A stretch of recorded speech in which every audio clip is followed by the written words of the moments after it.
the moment's very important, and having to go through that, like, thinking you actually lost because the judges gave it to him. But I knew deep down in my heart I did enough to win. Welcome back, everyone, to Fighters of Perth, the show where we aim to get to know our fighters here in Perth just a little bit better, their story, and hopefully make a new friend along the way. My guest with me today is Meeka Michael, right? A machine. Love watching him fight. And yeah, so I'm really, really honored to have you down here today, man. Yeah, thank you. Thank you for having me. No, my pleasure, man. My pleasure. And it's thank you again for coming down. Just a little bit of background for Meeka. He's had 12 fights. Recently won an MTL, the MTL title, I think it's like Queensland, right? Yep. Queensland? Yep. Yeah. And recently as well fought for the Australian Super-middleweight WBC title, which is a bit of a controversial story there, which I can't wait to unpack a little bit, man. Yeah. But before we get into all that, just for those who might not know you, kind of like, how did you get started in your Muay Thai? What's your story there? Yeah. How did it all begin? I started off actually in boxing. Okay. Because boxing was a sport that I've always wanted to do.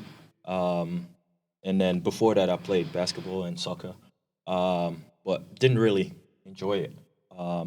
Whereas boxing was something I really wanted to do, but I found it really hard to convince my parents, like, hey, I want to do this. This is a sport I want to do, because I come from a religious background. Both my mom and dad are Christians and Catholics, so doing boxing is not something that they would consider, Okay. So yeah, I started off with boxing when I was about 16. I did that for a year, and then had some time off, and then started Muay Thai when I was 18. And the first 4 years, I think, I didn't really commit too much to it, because I was traveling from Perth to Darwin. I was living up in Darwin and didn't get any training. It wasn't until I came back to Perth and I was like, yeah, I want to take this serious and, see where I go from there. Yeah, so I've been doing Muay Thai for about 9 years now. So, yeah. So what you said obviously you made the transition from boxing to Muay Thai. Do you remember what it was that which caught your interest about Muay Thai that made you want to transition from boxing to Muay Thai? Actually, so what happened was I did boxing for a year and that gym ended up getting closed down. And one of my training partners that I trained with, he ended up moving to a gym where they had Muay Thai and boxing, and he convinced me to come down. He was like, hey, you should come down. They have boxing here. They have Muay Thai. You should come down, try it out. And I was like, yeah, sure. And it was a gym nearby in Joondalup.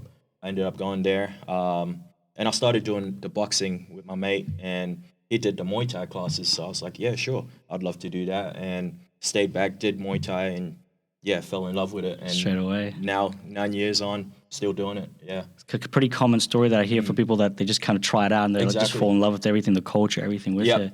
Yeah, that was, for me, like, literally, I thought I would compete in boxing, because that's what I wanted to do. And then all of a sudden fell in love with Muay Thai. For the first 4 years, I didn't really compete or take it serious. It was just more for fun and fitness. It wasn't until later, I think I was 22 when I started fighting and moved to Riddlers. That's when I started taking it serious. And yeah, just went from there. Yeah. And so when you made that transition, were you kind of like still trying to do a bit of boxing and Muay Thai? Or you're trying to balance both? Because the boxing was at 5:30 to 6:30, and then the Muay Thai was from 6:30 to 7:30.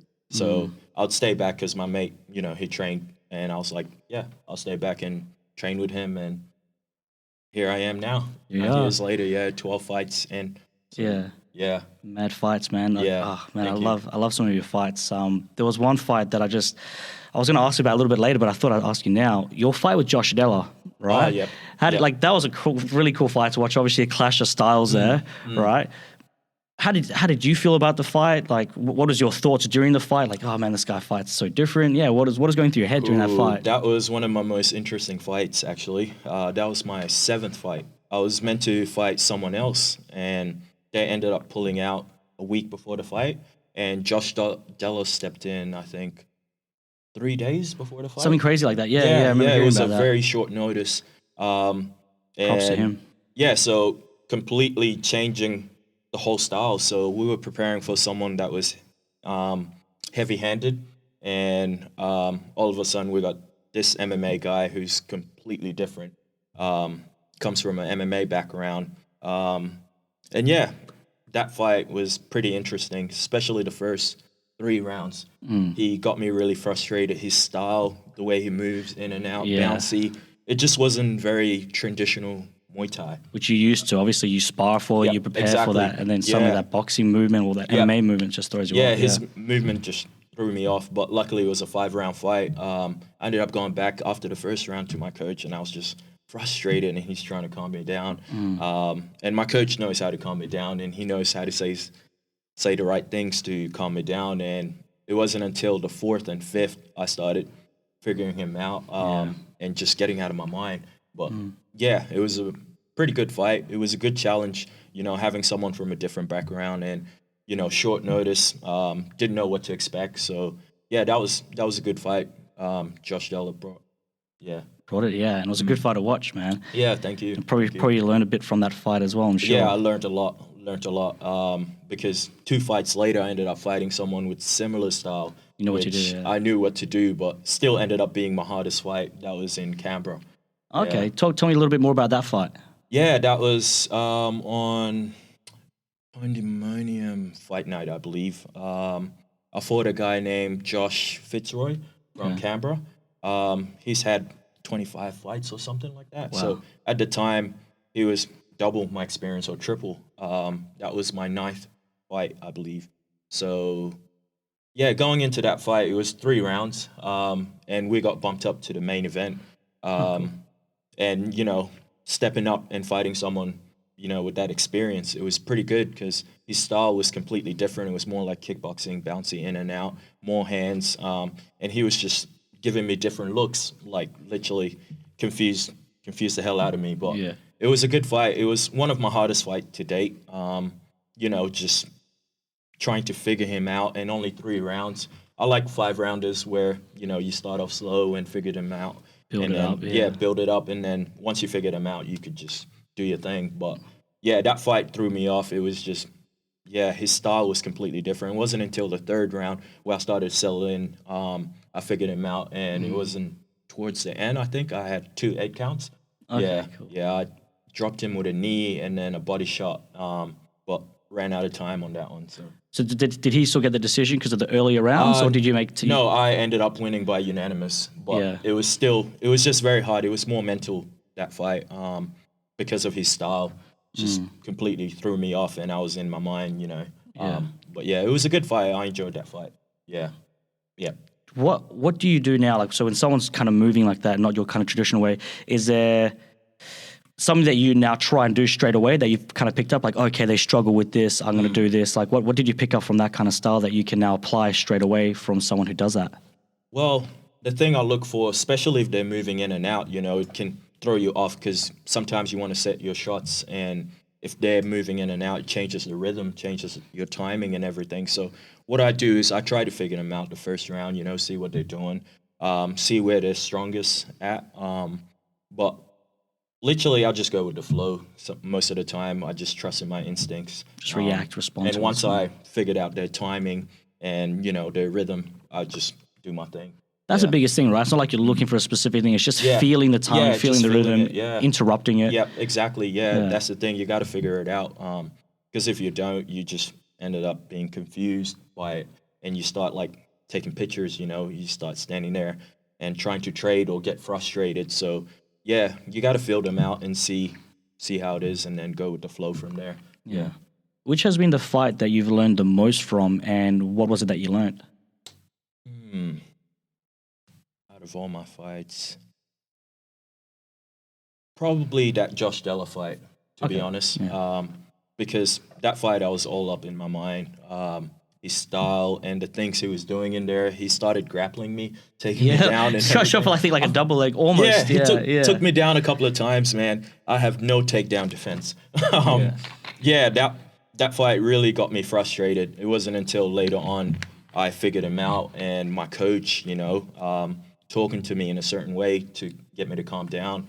And yeah, what I learned basically from that fight is to get out of my mind more, you know what I mean? And just trust my instincts and react instead of, thinking too much, because I was I found that most of the time in the first 2 rounds, I was thinking way too much. I was like, what is he doing?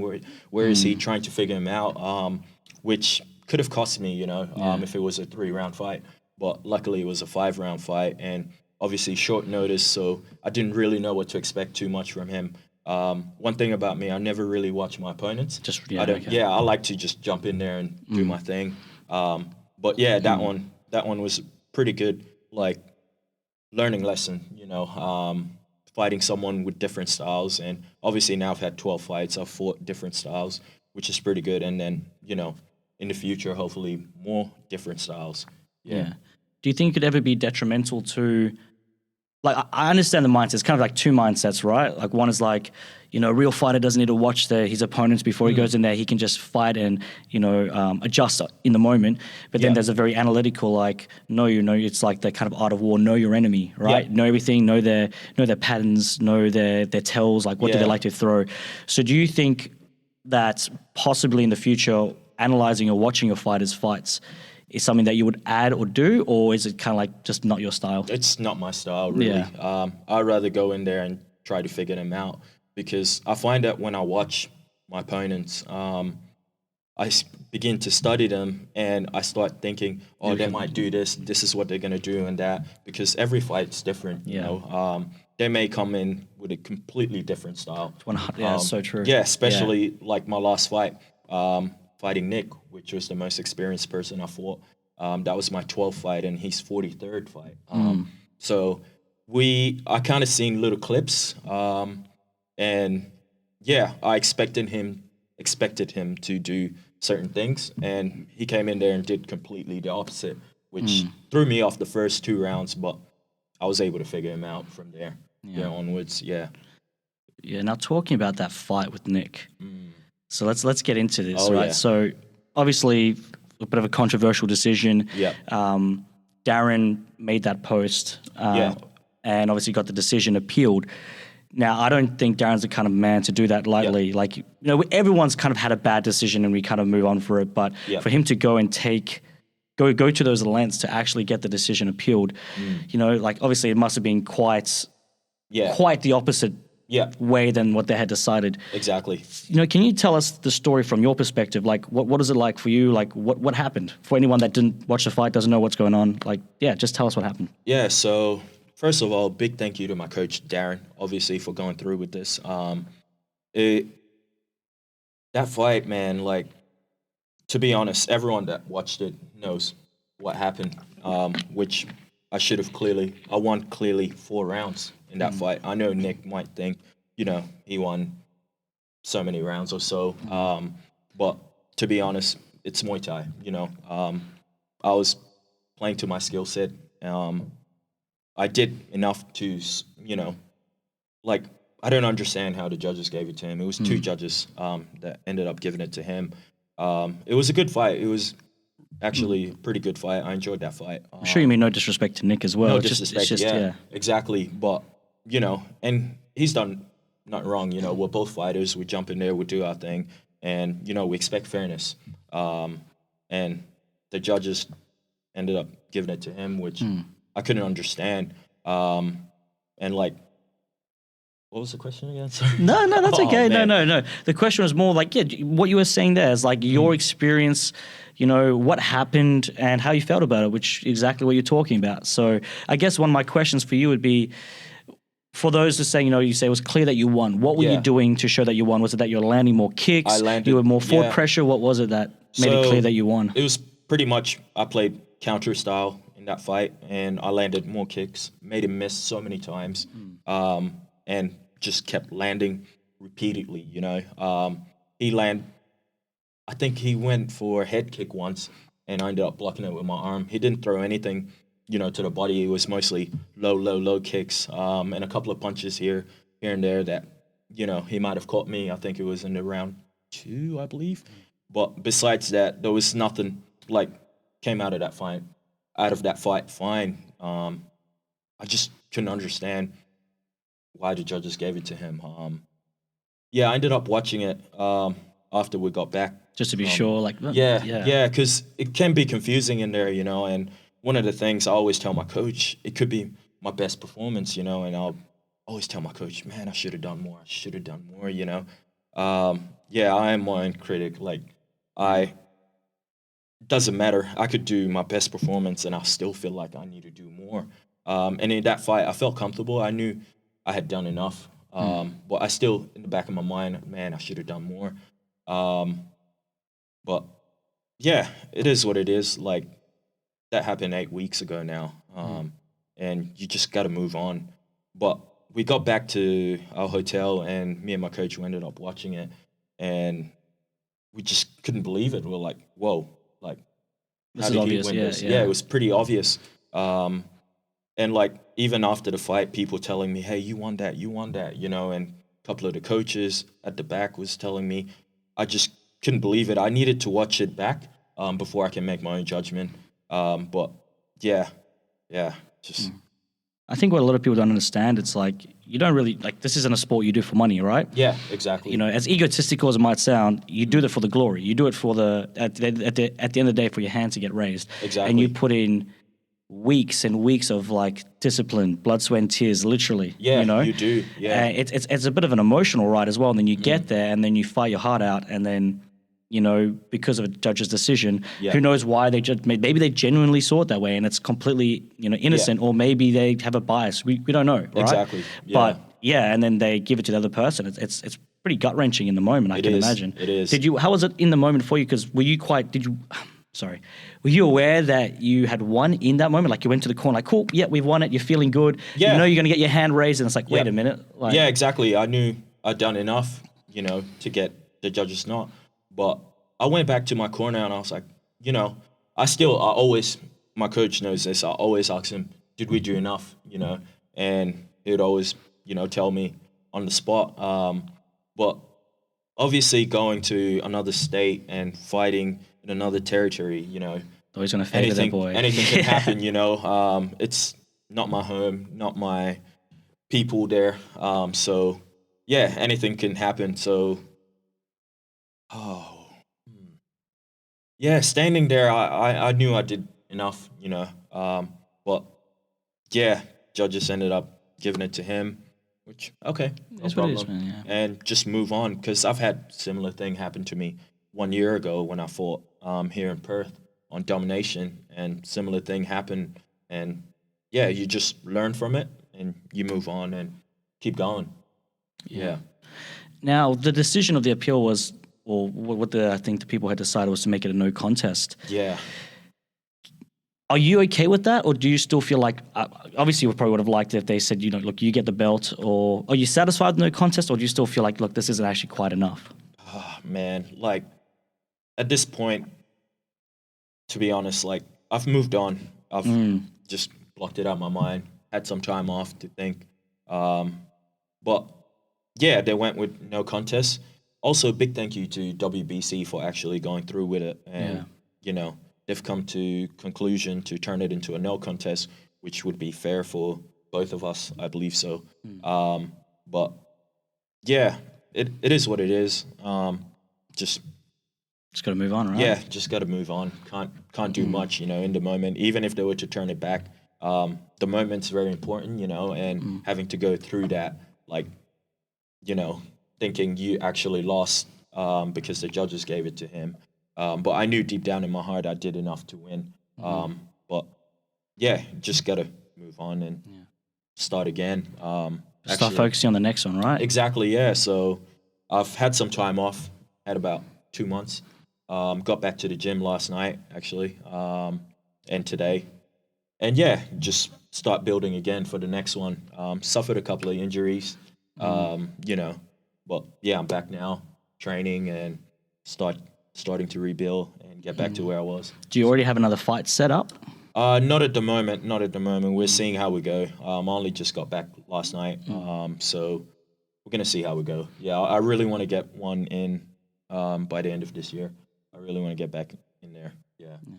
Take us through a typical fight camp prep for you. So, like, maybe let's say you got to fight maybe about 12 weeks out. I know Muay Thai generally sometimes you only know like 6-8 weeks, but let's say pre-camp. What do you do during the camp, and let's say the last few, like 2 weeks? Like, take us through that whole journey. So for me, usually you know, I I prefer about 6 weeks notice to prepare.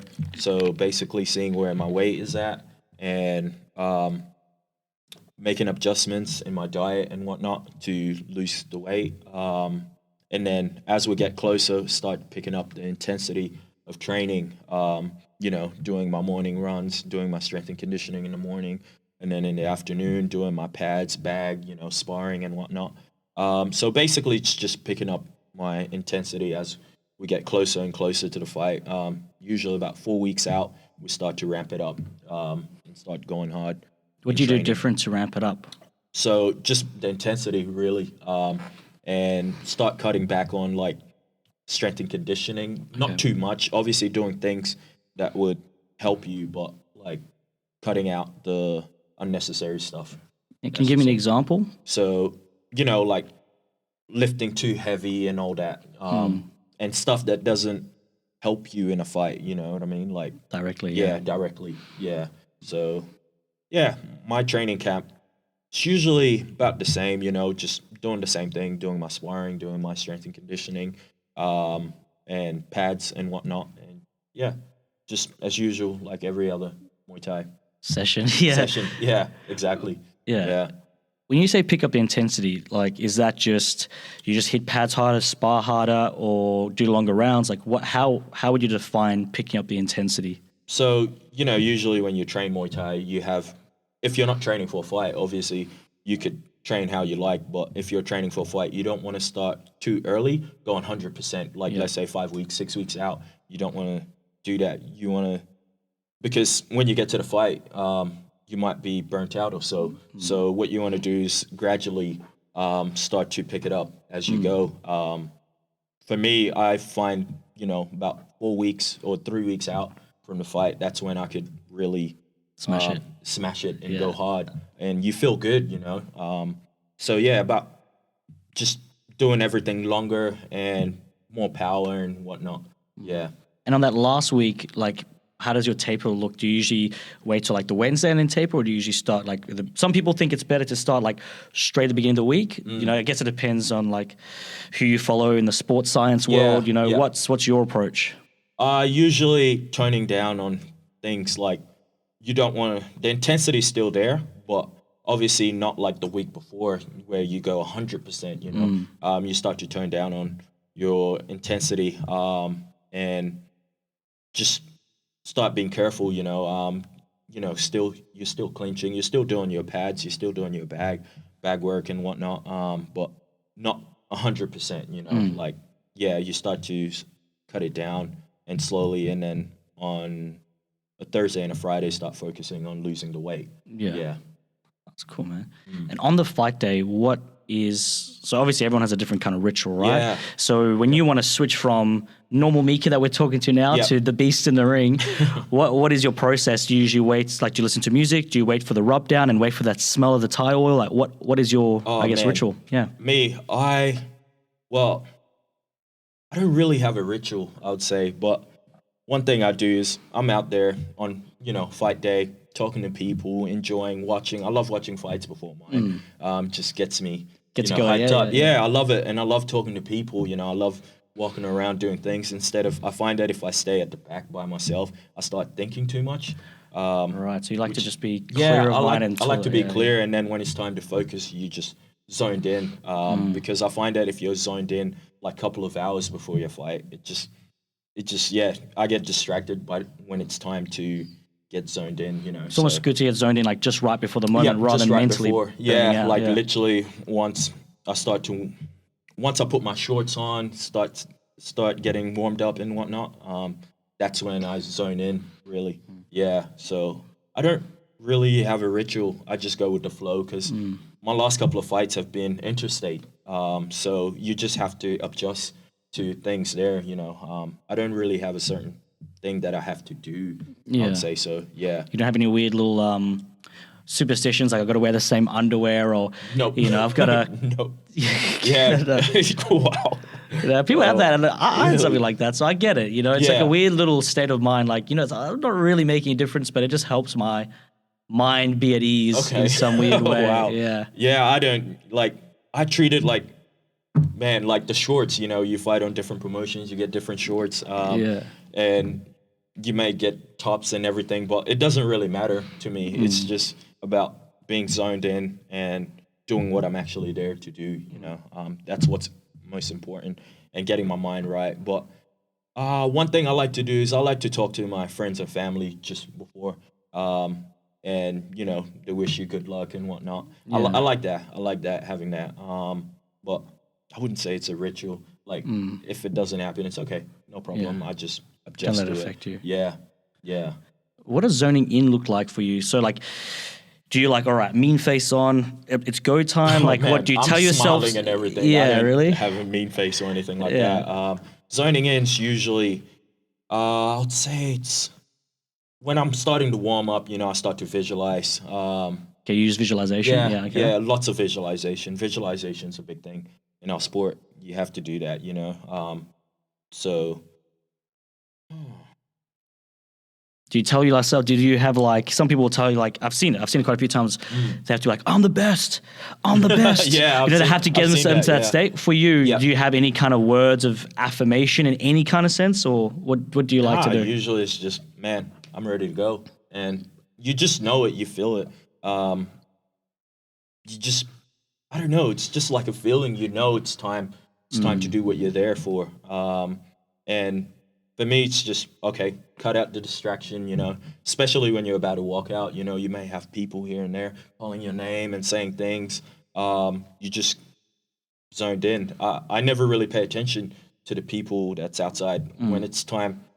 Everything fades Yeah, away. it's just crazy, that feeling you get, like when it's time to go, it's time to go. You just don't focus on anything. You don't realize what's going on, you know, until you get in the ring. And then my coach likes to say, take a look around, you know, see. But yeah, when I'm in the zone, it's just like a tunnel vision. You're just focused, laser focused. It's crazy, man. But yeah. So when people call out your name, you don't find that distracting? Do you find it, does it energize you? Does it distract you a little bit, or just doesn't have any effect? I'll be honest, I don't notice it most of the time. Yeah, the only voice I hear is my coaches, you know. That's cool. Yeah, Darren, I could hear him clearly, and it's just, you're in the zone. Like, you don't pay attention to anything else going on. Maybe in between rounds, like, people are shouting things, you could, you know, pick up on it, especially when you have 2-minute break, you know, like, it's so long. So maybe here and there you'll hear a couple of things, but usually I'm just zoned in my zone, doing my thing. Yeah. Earlier, right? And this is going into a more kind of a personal field. You talked about, you know, one of the reasons why, well, your parents didn't really like your boxing because of the spiritual side of things, right? Them being more Christian, which I find interesting because, you know, I know a lot of Christians, myself being one, that has no problem with combat sports. You know, there can be a bit of debate there, but, you know, I guess my question for you is, do you believe the world is purely material, or do you believe there's a spiritual component? Do you think there's more than just what we see is what you get? Has any of, kind of, guess, your family's beliefs rubbed off on you in that way, or I guess what's your stance on all that? I guess it's a bit of both. You know, there's a spiritual aspect to, you know, the world. It's crazy to think just to think we're just here for no reason. You know, there's got to be a spiritual aspect to the world. But like, going back to why my parents would disagree, it's because in religion, you know, it's peace. It promotes peace and love, and you know, you don't want to hurt another fellow human being. Whereas the sport, it's a little bit trying to hurt them. Yeah. So I had to break out of that, which was a bit tough, you know, especially when you grow up Christian. Your views are a bit different, you know. But for me, it was just, hey, I love this sport. You know, this is what I want to do, and just have to let them know, hey, look, this is what I want to do, and I'm gonna do it regardless of what. Yeah. Do they support you now and come watch your fights? Yeah. Cool. My mom and my sisters, they always come down. They love watching it. I remember my first fight. Oh man, my mom and my sister, they were so nervous. You know, like they didn't know what to expect. They've never been to a Muay Thai show or boxing or anything like that. So having them there, it kind of made me nervous for my first one. Just seeing, because sometimes it rubs off, like, when you see your family or someone you care about, when they're so nervous, it can get you nervous in a way. Of course, but I like to cut it off, especially when I'm in the zone. I don't like to, you know what I mean? Like, be around people, because people sometimes could be drunk or they have different motives or whatnot. So it's just best to cut it off and just zone in. But yeah, for me now, they love it. They love watching me. They love supporting me. Obviously, my last couple of fights have been away, so they're not able to attend. But yeah, when I'm back to fighting in Perth, they're gonna be there, 100%. Yeah, they love it. They love it. They keep up with my fights and whatnot. They love watching it. I'm kind of like, I would watch my fight once or twice, and then that's it. I'll never watch it again. I just cringe watching myself. Yeah, it's like, yeah. oh man, why did I do this? I'm so judgmental in a way, but yeah, I love it, man. I love it. I love the journey. Yeah, yeah. Nah. And if you don't mind me going back to your parents for a bit there, just because it got me curious. So you said initially for those spiritual reasons, but you said now they love it. So, what, I guess, in that, I don't know if you've had that conversation, what's changed in their perspective? Like, how do they justify the views of, like, this isn't right, to now loving this thing? It's more so because they see that I love my love for the sport, my passion and the dedication, and everything I've put in, because I told them, hey, look, this is what I want to do. This is, what I want to dedicate my life to. And, every parent would love their children to find what they love and pursue it, and they would support you 100%. So even though they were against it, but now they've eased off, and they're like, okay, you love it, we'll support you whether, whatever you do. So yeah. That's cool. My last question of the show is always this. What do you think is the meaning of life? Oh boy. Meaning of life. It's actually a good question. Thanks, man. I try. Wow. I think whatever you find meaning to, like, for example, if it's family or your career, your job, sports, Muay Thai also, whatever you put meaning to, like what you dedicate your life towards, that's meaningful to you, that becomes your life in a whole. So I think for everyone it's different, what they find meaningful. But yeah, for me it's just Muay Thai right now. Like, I love it. Muay Thai is your meaning. Yeah, it's just having something that you love, and you put your time and effort towards it, yeah, that's a meaningful life for me. Yeah. It's kind of like, isn't Riddler's gym like Muay Thai's life or something like that? Yeah, Muay Thai is life. It literally is like, what they preach, I love it. Yeah, you see it in the students, and they've done a great job, Kaylee and Darren, and the staff there. They've done a great job, yeah. No.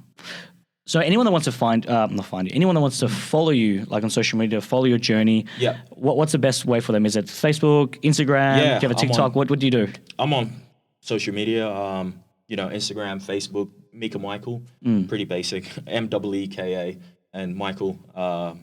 You'll find me on Instagram and Facebook, if they want to follow me there. That's where you can find me. And also, just a big thank you to my coach, Darren Reese, for everything he's done for me. I'm so grateful for that guy, man. Like, ever since I stepped into that gym, he's welcomed me in, and the people, the staff there. And like, I never knew, like, when I started Muay Thai, I never knew I'd come this far in a way. It was just basically, doing it for just fitness, and now to be a fighter, under Darren. And be a pretty damn good fighter as well. Thank you. Yeah, it's pretty cool, man. I'm so grateful for Darren and everything he's done for me, and the gym and the people there. So yeah, big thank you to Darren Reese. Yeah, and also big thank you to my sponsors. Who are your sponsors, man? The Fake Doctor, Amin. He came on board earlier this year, so big thank you to Amin. Getting my haircuts. And he used to be a fighter as well, right? I mean, I think he's had one fight or so. Yeah, and he still trains occasionally here and there when he's not busy, obviously, with running his business. And also Combat Matrix. Thank you. What's Combat Matrix? Combat Matrix is basically like a page on Instagram. They have, they upload fights, they promote fighters and whatnot, just showing different, they have different things on Instagram. For people to watch. And they have, clothing lines and everything. So, cool. They've sent me one, which was pretty cool. Thank you to Combat Matrix. No worries, man. Well, I look forward to your next fight. Yeah. I love watching you fight. And thank you so much for coming down, man. That was an awesome chat. No problem. Thank you, Mikhail. Thank you.